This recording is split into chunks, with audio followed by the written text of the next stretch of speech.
Awez, and today we're reacting to Homeland Security's Most Wanted Frat Boy by Vintage. Now, thanks to the movies and series that I've watched, I know a little bit about how America works and how a lot of things is just shaped in America. And what I do know from most of the things that I know is that don't mess with the latter organizations, and definitely don't mess with Homeland Security. So if Homeland Security is looking out for you, then what the frick did you do, my boy?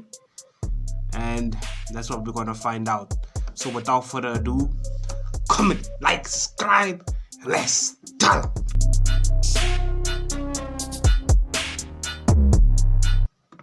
For legal reasons, this video is based on publicly available court documents, records, and transcripts of the people involved. Now, in 2013, Agent Rodney of the Homeland Security was asked, what was the strangest investigation he'd ever been on? Two words came to mind: the Coyote Bros. You see, in 2011, a group of frat bros trying to make some... Yo, that's how he cut his head. Hey, yo. He has joined the ball community. The boy. I'm sorry, that's okay. Usually doesn't have hair, bro. I mean, usually he has hair, so this is like, you know what I'm saying? This is a surprise. extra cash came up with an ingenious idea. Why don't we smuggle illegal aliens to pay for our college? After getting contracts out with the cartel, getting stash houses set up all across Texas, and recruiting dozens of students under the guise of a transportation service for undocumented workers. Within a year, they would smuggle over 1,000 people. They were making hundreds of thousands of dollars a month. But unfortunately, it would be one little thing that would bring the entire operation down. And for Agent Rodney, it would become the most bizarre Border Patrol investigation he has ever seen in his 15-year career. This is the real-life story of the Coyote Bros. When a partying, loving frat, smuggling people to pay for your college. Probably the most American thing there possibly is. Now, as a broke 25-year-old club photographer, Max Bocanegra was your typical frat bro. He loved drugs, he loved partying, but most off, he loved making that easy money. Now, working at the clubs on the weekends, he was always... Wait, isn't frat boys like what's this, people from college? Oh no, I was about to ask a stupid question. What I was about to ask is that like these people who are 25 that are still in college, like nigga dumb, of course. A lot of you are going to be one of those people. Well, hopefully. What are you talking about? So yeah, that was a stupid question. Let's carry on. Fascinated by those guys who just threw around cash like it was nothing in the air, and always hoping to find the secret to make that kind of money. He always asked these guys what they did for work, but no, honestly, their answers were kind of disappointing. But that night at the club, Miguel caught his eye, throwing hundreds in the air, buying bottles all around, handing out key bumps to the hottest chicks in the club. Miguel. And as Max walked up to him and asked the question, what do you do for work? Miguel said, human trafficking. Now, while the whole thing kind of seemed like a joke, Miguel did have a clothing brand, and wouldn't you know it, he needed a photographer for an upcoming photo shoot. So as Max and Miguel exchanged numbers that night, Max, he was excited for the photo shoot gig, but more excited to learn what the hell this Miguel guy actually did for money. That week in an empty warehouse downtown, the photo shoot went flawlessly. The clothing was cool, the model seemed hot, but when four Honduran nationals showed up unannounced on the photo shoot, that's when Max learned this guy wasn't kidding. This whole clothing brand was just a front for him to clean his cash, because Miguel was a certified human trafficker. Now, Max had been desperate to move up in the world. He begged Miguel to get in any way he could, because while Max didn't have any experience in the criminal arts or hell even speak Spanish, he had one thing going for him: the hustle. But who was Miguel? Now, his family had a small smuggling ring that contracted out with the cartels. The cartels would bring the illegals over the border, and Miguel's family would take people past the immigration checkpoints within the United States. Now, these checkpoints are gnarly to get through. Millions of dollars are put in by the government, dozens of agents, helicopters in the sky with cameras looking all around. Miguel's family got paid to smuggle people past that. Now, the benefit to smuggling like this is that if you're the cartel bringing people over the border, if you get caught, there's really no excuse to get you out of that one. But if you're taking illegals through the United States like Miguel's family did, well, you just tell the cops, oh, officer, I didn't know they were illegal immigrants. I just picked up some hitchhikers. And as long as you had less than 6 of them, you get let off every time. Now, Max was intrigued. It seemed less risky, it paid pretty well, and the ramifications of getting caught just really weren't that extreme. And after Yeah. convincing his family that this white guy Max could possibly work hard as a coyote, Max was hired on by Miguel's family for his first smuggling run. As they headed from Corpus Christi to Falfurrias, Texas, in the middle of nowhere was a ranch house, a chicken coop, and a trailer filled with dozens of illegals, shaved Mexicanos listening on police scanners, all in the house. To Max, he had never seen anything like this. He had grown up middle class. This whole thing, to him, felt like a goddamn movie set. Rounding up the illegals in his car, Miguel laid out some of the basic rules of the game and the itinerary of the trip. Now, while the drive from Falfurrias, Texas, where they were at, up to Houston, Texas, would normally be about an hour and a half, to get by the immigration checkpoint, their route would be about 5 hours in total. Miguel said always put the whitest Mexican in the front seat. He said always drive at night. And he said always carry a bottle of Febreze with you, which kind of seemed a little bit weird. But when Max had shotgun in the car, it made all sense. And as Miguel dusted the car off in Febreze, it made the smell at least a little bit more bearable. So sitting shotgun with 3 illegals in the back, they all took off. And Miguel laid out why was this trip so goddamn long. Now Miguel said you gotta think of Border Patrol checkpoints as like you're driving drunk and you see a DUI stop up ahead. Now, obviously trying to drive through it is a really dumb idea. Even trying to take the street over isn't a smart one either. So to get by an immigration checkpoint that has millions of dollars put in by the government, you can't just take the next side street or even freeway over. You have to go all the way around.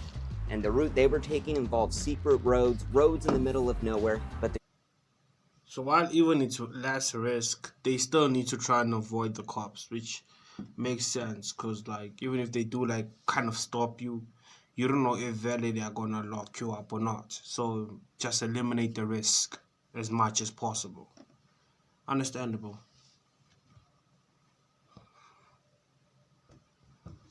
drive to Houston, Texas.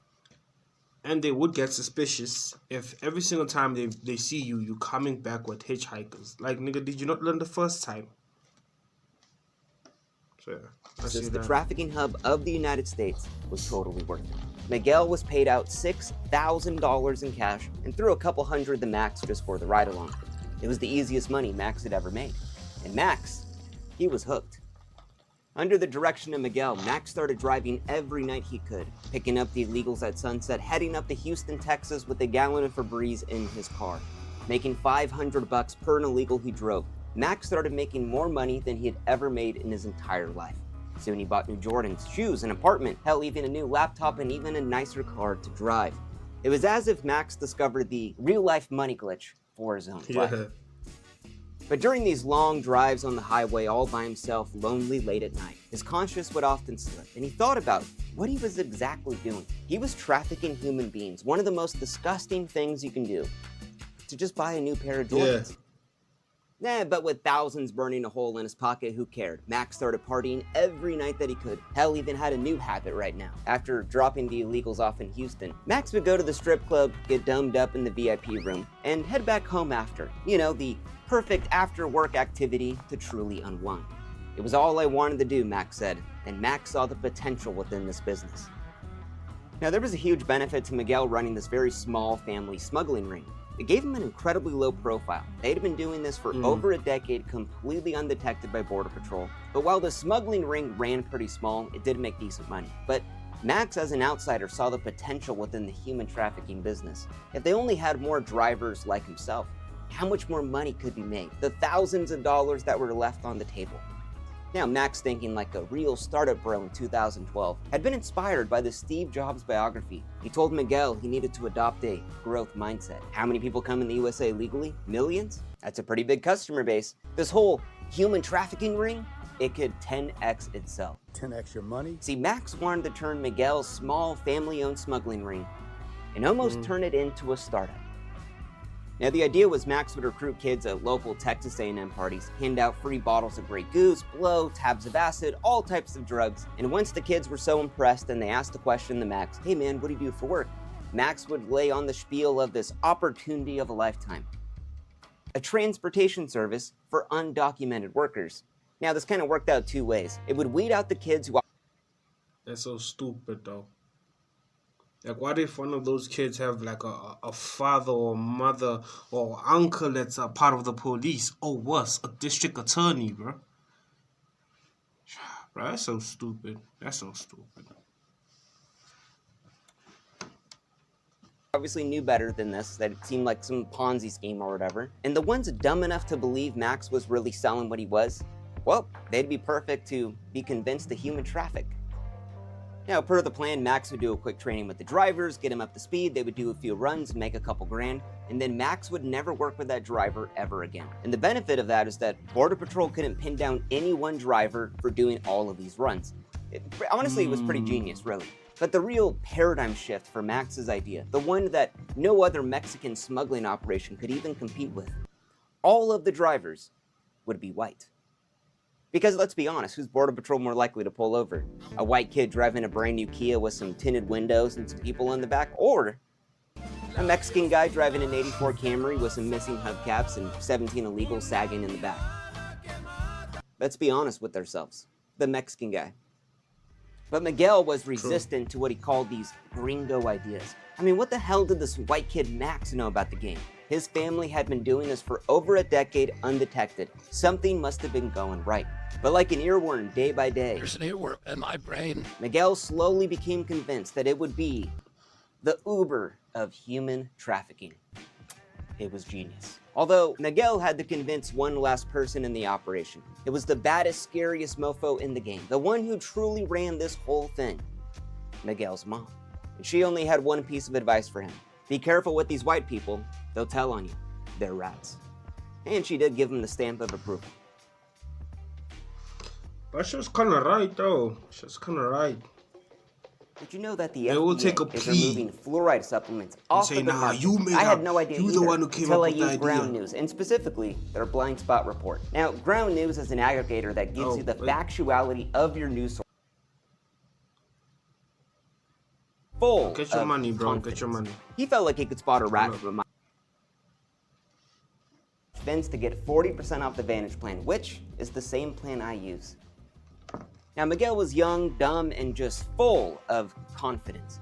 He felt like he could spot a rat from a mile away, and that definitely wasn't Max. I mean, what the hell did his mom know about this anyway? So they went on. And soon they got to work on their recruitment plan for the expansion. Now, the business would go something like this. Miguel's family would be paid out $2,000 per illegal they drove up north. Miguel would pay out $500 to Max, and then Max would pay out $300 to a driver who made the trip. Basically, Max would make $200 per an illegal for essentially middlemaning human trafficking. He would just have to coordinate the trip, train up the driver, and make $200 per person. I gotta give it to the guy. That's pretty goddamn genius. But who would be employee number one, you might ask? Well, Max already had him in mind, Steven Sluter. Now, Steven was a college kid who had just gotten out of the military, and he was using his GI Bill to get his master's degree. And while the two were good friends, Steven had recently come upon hard times and was couch surfing at Max's apartment. And that's when Steven noticed Max's new life that he had was everything Steven wanted. He had a new car, he had a nice apartment. See, Steven knew Max was in this whole smuggling business and it seemed to be going pretty goddamn well for him. But when Max suggested he do his own smuggle run or two to maybe get his own apartment, Steven refused. The kid knew better. He had his military career, his college degree. It simply wasn't worth it to do that. So Max had another idea for him. Instead of couch surfing all around, he suggested he could stay at his friend Miguel's apartment. He was a local smuggler, he made good money, he lived close by, and the best part, he would charge him next to nothing.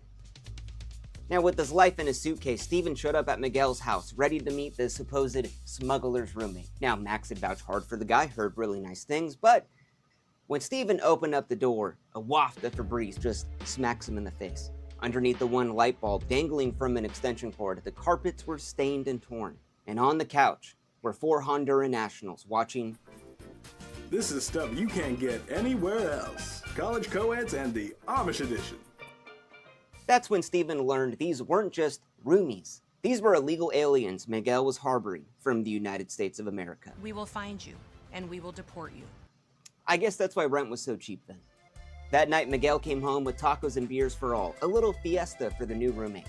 But when Steven woke up the next morning, the Hondurans were adios. And through the week, he saw a slurry of people come by the house. One day it was Mexicans, Hondurans, Haitians, Venezuelans. Steven even learned little bits of Spanish. Now what's funny is, whenever Steven brought girls over to show him his model railroad collection, he always told them, don't worry about the people sleeping on the floor. That's my roommate's family visiting. Now, Miguel saw potential within Steven, and every day tried to convince him to smuggle. Steven got along with the illegals, spoke a little bit of Spanish, and the best part, Steven had a clean-cut look that no cop would ever pull over. Yeah, But every day for he real. asked, Steven refused. He had way too much on the line to throw it away. He looks like the stereotypical American boy. You know what I'm saying? When you think of an American, you think of that. Oh,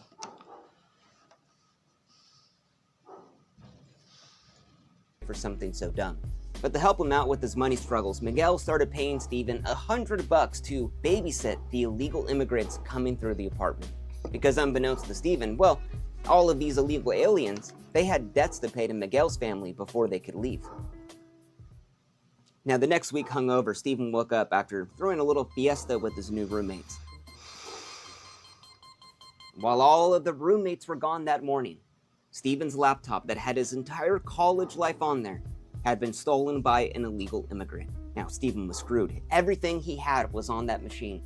But wouldn't you know it, when Miguel heard about this problem, he presented Steven the perfect opportunity to go buy a new one. Smuggling dim illegals. Convincing himself this would be a one-time deal, Steven, Max, and Miguel went down to the ranch in Falfurrias because now the big boss was in town, and he wanted to meet Max's new employee, Steven. Now, like a grower is to a weed dealer, Gilbert Alvarella was the supplier of humans. A whitish Mexican, he bred roosters that fought, and oh boy, this guy loved doing blow. Now, Gilbert worked with the cartels to bring the illegals over the border, and they would be stashed at this house in Falfurrias.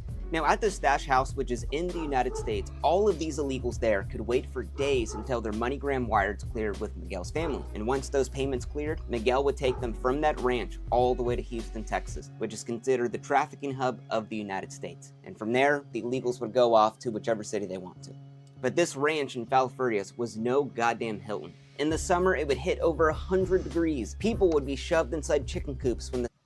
so is that why, like, what's this? They say Houston, Texas is mostly a Mexican community type of thing, and then I think Dallas, is it Dallas?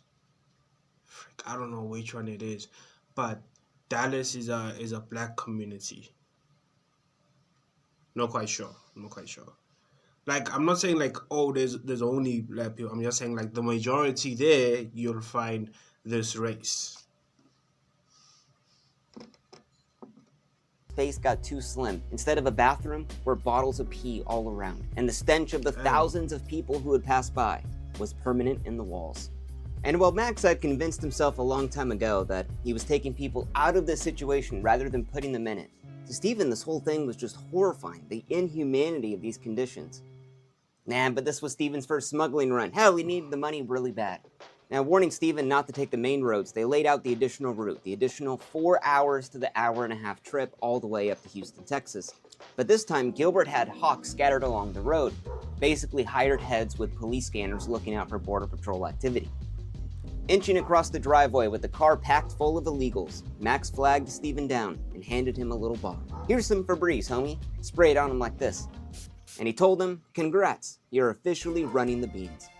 Now, throughout the trial, text messages would be revealed that showed they often used this kind of language to talk about what they were doing. "I'm so hungry I could eat more beans. I need more beaners. I'm officially running beans." You name it, they probably said it. I'm Mexican, so I guess I could say it, but this is the language that they use to talk about these people. Now, 4 hours later, pumped full of adrenaline, Steven had made the easiest money he had ever made in his life, $1,000.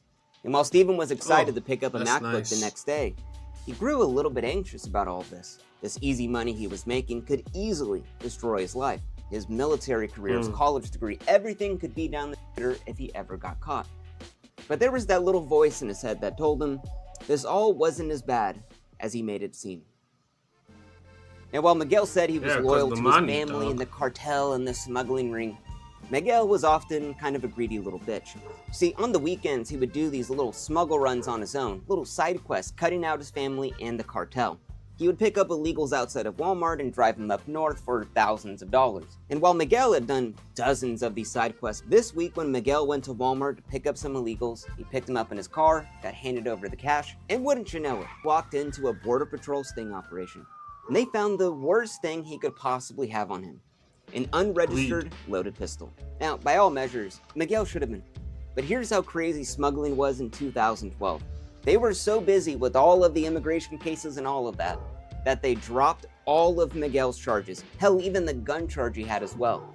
Now, Miguel took this as a sign to just keep a low profile and not actually do the smuggling anymore, but really listen to what Max said, keep that growth mindset, and just expand the smuggling operation. Now, it was such a close call, Steven moved out of Miguel's and got a baller apartment with Max, all paid for by human trafficking. Now, like a bottom house sorority girl recruiting pledges, Max went all around town finding desperate teenagers willing to traffic illegals to pay for their college. You know, like the most American thing there possibly is. At all of the frat parties stocked with plastic bottles of vodka, Max would show up with a case of Grey Goose and free drugs for all. Now, and Max, knowing what it felt like to be in that position of so desperate to do anything to get ahead in life, knew how to manipulate these kids to the nth degree, all to get them to ask the question, how are you making so much money, man? What do you do for work? And Max would lay on the spiel. And one of those believers was Rhino, a sophomore at Texas A&M. Now, after smoking out of Max's beef, dang. Damn, how many people are called Rhino in America, bro? That's like, honestly, it's a cool name. I don't mind calling my child Rhino, but yo, dog. I'll probably call him Attila first, though. Yeah, Attila the Hun. If you don't know that member, bro, research that member. That member is just, yeah. Definitely gonna call my firstborn Attila. Whether if they girl or they're male. OG he had ever smoked. The weed impressed him so much that it convinced them to traffic human beings. Through the weeks, they added a roster of drivers to their lineup. Their training got more refined. All you're doing is you're picking up people and driving. They're not illegals. They're just, they haven't had a shower in a while. They just lost their IDs. It's the people outside of Home Depot. But what sold Rhino above all else was he was making $300 per an illegal alien he drove, aka the easiest money he had ever made in his Mazda 3. Now, while the first rule of any illicit game is, keep a low profile, I guess Max never got the message. Talking the dudes, oh man, I'm a smuggler. Trying to impress a chick, oh man, I'm a smuggler. Strip club, I'm a smuggler. And in this situation, the stripper was so impressed, she became Max's new girlfriend. I swear to God, it's always the stripper girlfriend when they start making money. Growth hacking the business, 24 drivers were now on the payroll. Solar panel salesmen, college kids, frat bros, ex-military, housewives, strippers, and hell even masseuses. Close to 1,000 people were getting smuggled. Max was making 40 grand a month. Febreze, bought by the gallon. Over 50 bean runs a week. And by now, Max barely looked at these people as even humans, but more of just a commodity to be bought, sold, and traded. But with so many people in and out of the apartment, they kind of started having a little problem. One night, Max threw a party and had a bunch of people over, and when Max went in the back to make a phone call, 15 illegals came through the front door, and all of the girls' jaws dropped to the floor. And that's when Max learned he needed more space for more illegals. So like a good businessman, Max, thinking about the maximum profit motive he can do, suggested they get storage units and stuff them with empty water bottles and sleeping bags for them to stay in. But when Miguel heard of this, he was horrified, stating, that's the first place the feds always look. That is some rookie. So Max, thinking like a Jeff Bezos, when he made his drivers wear diapers to make them do more delivery runs, told all of the drivers that if they wanted to work, the illegals had to stay at their homes. And all of the drivers complied. Max's advice had grown the small smuggling operation into a massive empire. Miguel was making a reported $100,000 a month. And that's when they all began to ball out of control. It was 2012. Party rock anthem was blasting on the JBL. People started buying Beamers, Benzes, Escalade, Jordans, Clicquot, Patron, wakeboard boats. The partying would never stop, as long as the illegals kept coming. But that's when the cracks began to show. While Steven was on a bean run with 5 illegals in the back, he had no idea where to drop them off at. He tried to get a hold of Max or Miguel, but no one picked up their phone. And as he circled around Houston for hours waiting for their call, Steven grew pissed and eventually drove back home with the car packed full of illegals. Now, this was because Max and Miguel were at the strip club and had gotten so drunk that they fell asleep while getting domed up in the VIP room. This whole thing was getting sloppy. It wasn't like transporting cargo. This is like full-on human beings. And Steven knew that a little fuck-up like this could mess the whole thing up. Soon it was the stripper, the housewife, the college kids, hell, even Max were getting pulled over by Border Patrol almost every week. But they all obeyed that golden rule, and they were let off every time. But every week, more and more drivers were getting pulled over by Border Patrol. Team morale began to crash, and this whole thing seemed almost targeted. And these people who had been so excited to work at first, who were making thousands of dollars, were dropping like flies. And even Steven, who had been with Max since day one, hell, he was even his roommate, threw in the towel and left the game. Max was devastated, beyond betrayed, because Steven was about to graduate and figured, well, I'm gonna go get a real job, quote unquote, and just use all of the money I made smuggling to hold myself off until then. Feeling lost and betrayed, Max vented to Miguel about all of these drivers getting spooked. But, I mean, what the hell did he know? He'd never dealt with these employee problems before. I mean, this whole expansion was Max's idea anyway. So Miguel drives to Falfurrias to talk to the... Excuse me. It's a crazy video, though. Yo... Frick, okay, no, let's finish this video. But I won't be commentating, I'm gonna tell you now. I won't be commentating, Big but Boss let's finish Gilbert, this video. get some advice maybe, or at the bare minimum, just tell them to slow down on the amount of illegals they need to smuggle. The only reason I'm saying this is because, like, my phone cannot really take that much video time, like, editing-wise, and even, like, space-wise. I can't really have that much footage in my phone, because I record, like, multiple videos in one sitting. So, yeah, I'm not going to try to commentate here a lot. I'm just going to watch. So, yeah, frick, man. But, yeah, this is great. Just carry on. I really want to hear the end of the story. Rolling up to the ranch in Falfurrias, Miguel knocked on the torn screen door. Hearing Gilbert yell, "Hold on!" Miguel heard a coke sniffle from the back. Peeking inside, he saw shaved headed Mexicanos listening to police scanners. It seemed like the operation was growing bigger. As Gilbert welcomed Miguel in, smearing the coke dust on his gums, Miguel began to rant about the problems. They couldn't smuggle this many people, his workers were getting spooked, and he didn't know what the hell to do. Gilbert rails another line, and as he stares at Miguel, he dials the phone and hands it over to him. "You're not stopping, S.A. Make sure your drivers are good with the new routes. We're picking up Monday." "Who was that?" Miguel said. "You don't want to find out." Miguel knew his head would be on a tortoise real soon if he didn't get his act together. Passing the stress of getting chewed out down the line like some middle management company, Miguel told Max they weren't stopping in all hell. Find new routes, get new drivers, just get it goddamn done. And this wasn't even from him. It was from the big boss upstairs. But honestly to Max, this wasn't that big of a deal, because that weekend, Max had a trip planned out to Vegas, and there was no way in hell he was going to smuggle himself. You see, Max just needed to find one driver for that weekend. So contacting the entire crew, all of them just had other commitments that weekend. But when he doubles their pay, one driver decides to run up, and that was Jake Warner. Now, Jake Warner was a microbiology major, a white dude, he loved weed, he loved surfing, and he had decided to forego a party that weekend for double the pay on a bean run. So Max gave him the address, told him where to go, and flew out to Vegas in a heartbeat. And while Max had assumed that Jake Warner knew all the rules and wouldn't cut corners, Jake Warner would be the eventual downfall of this entire business. As the sun set, the pickup had gone perfect. Jake, liberating the illegals in his Jeep Liberty, was speeding down the freeway. And he was cutting corners to get to a party in time that night. But as he flew by a cop, he slammed on the brakes, trying to play cool. He wasn't speeding, he just saw something in the road, that was all. But once that red and blue were in his mirror, Jake knew there was no way out of this. Because Jake, he had cut some serious corners. Instead of taking the secret road that took an extra 5 hours, Jake took the main road, swarming with Border Patrol all over. Jake, being a little bit greedy, decided to take 6 illegals to make some extra cash. Jake was arrested and taken into custody.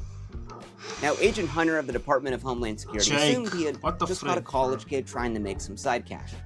But as Jake tried to talk his way out of it, he revealed that it wasn't his thing. There was a man named Max in Falfurrias, Texas, and he was the ringleader of the entire operation. Agent Hunter even said, "I was actually surprised at how much information he was able to provide based on his limited role." Staking out Max's apartment, undercovers followed him all around town, and once they saw him drive to Falfurrias with his stripper girlfriend in tow, Border Patrol called in for backup. By the time he arrived at the ranch, dozens of sniper agents were hiding out in the brush. A dozen cop cars were swarming in. Max was caught red-handed, and oh boy, was he screwed. What the frick? Now charged with smuggling 4 illegals, Max posted bail, lawyered up, and like an idiot, let police look through his phone without a warrant. And when Steven heard about this, oh boy, he felt like he had just dodged a bullet, leaving the game at literally the perfect time. Now, Steven had just graduated, he had moonwalked all across the stage, and while he felt bad that Max's life was now falling apart, He felt a little good that his life wasn't. But as Agent Hunter searched through Max's phone, he saw the name Steven Sluter over and over and over, and knew he was key to this entire operation. In a risky move, Agent Hunter left his business card at Steven's new apartment, requesting a little chit-chat. Now, anxious with how much Agent Hunter knew, he met him over at a local pizza joint, showing that he had nothing to hide. Agent Hunter asked him if he had ever been to Falfurrius, and Steven, caught like a deer in headlights, remembered the pee in bottles, the stench of the thousands who had traveled by, the gallons of Febreze in the building, and said, "I was big game hunting there in July, I think." And that's when Agent Hunter said the scariest words you could ever hear from a cop. "You're f***ed." Going through dozens of excuses in his head, Steven told his attorney to tell Agent Hunter, "Tell him I was in Falfurrius, hooking up with a married chick, and I was too embarrassed to tell him about it." Yeah, the attorney dropped him right then and there. Steven knew he was going to have to backstab his friend to get out of this one, because Max and Miguel were the real guys he was going after. And wouldn't you know it, Steven would be the star witness in the trial. Warrants in hand, Max was arrested again, finding dozens of ledgers with physical descriptions of all of the people they had smuggled. Amping those 4 illegal smuggling charges, the conspiracy to smuggle over 100 illegal aliens. Pleading guilty, Max would get 40 months in prison. Miguel would get 44 months. And Steven, his charges were dropped, with Max stating, "Better to spend a few years as an inmate than the rest of your life knowing you're a bitch. Steven was my best friend, and he turned his back on me." Now today, Max has no regrets about what he did, stating in 2016, "If I knew I was going to get jail time, I would have done 100 people more. I would have done it a lot harder."